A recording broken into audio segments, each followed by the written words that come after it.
He is a boy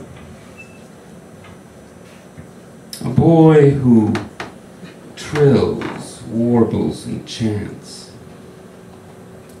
He is a boy who sings like a bird. He is a boy who sings of days drowned under earth, of nights rendered into dawn. He sings of the broken tomb of his father. He sings of his father.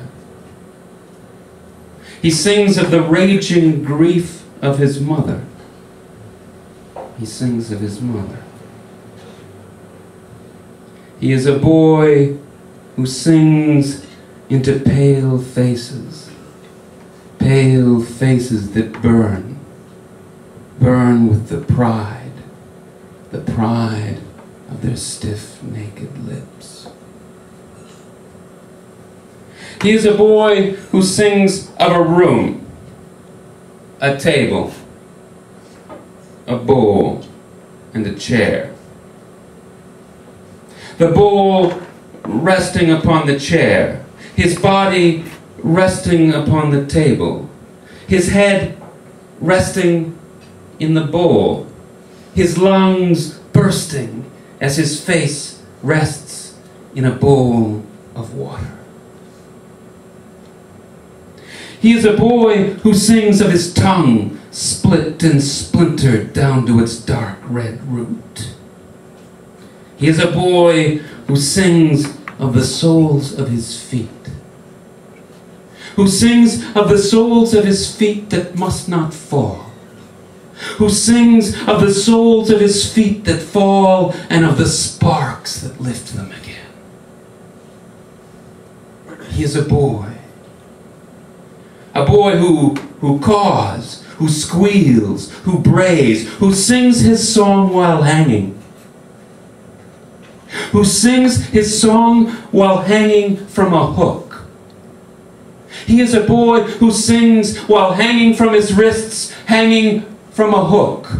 21 days, 16 hours a day, he hangs and he sings like a bird. He is a boy who sings into a hole in the earth where he has been chained for 30 days, 50 days, 100 days. He is a boy who sings of the cold muzzle slipped between young lips, teeth, and tongue. He sings of the shock, the shocks, and of the urine and the shit that flow with each shock, each new shock to his anus.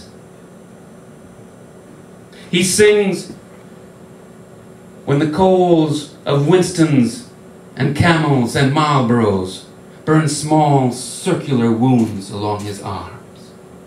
He sings, shackled and draped, naked upon a table, as a boy from Georgia or Tennessee whispers.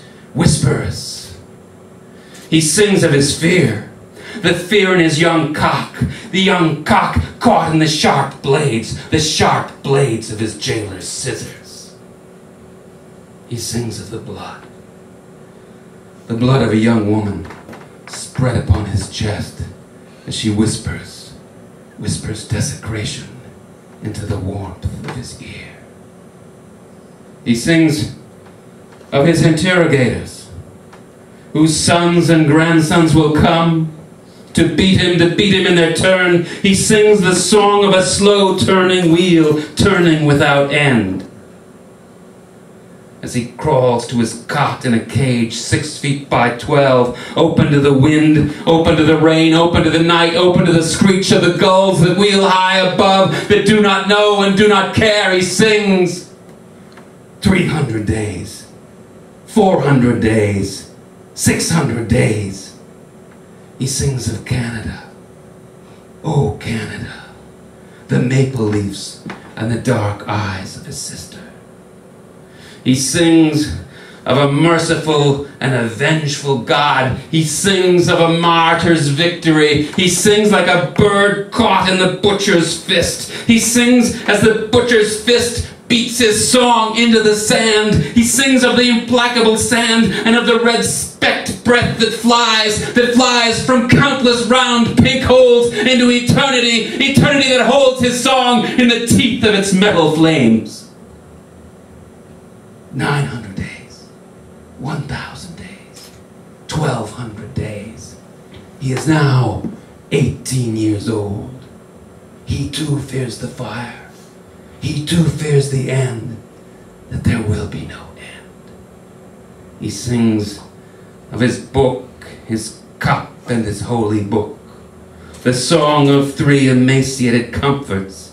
In his cage, a boy sings his song stiff in silence. He sings, but we do not hear. He sings, but we cannot hear. In our silence, we do not hear.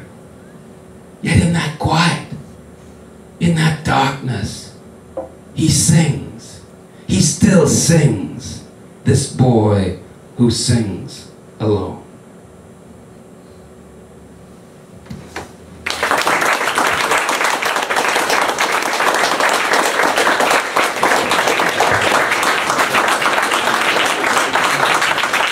Thank you, Fortner Anderson.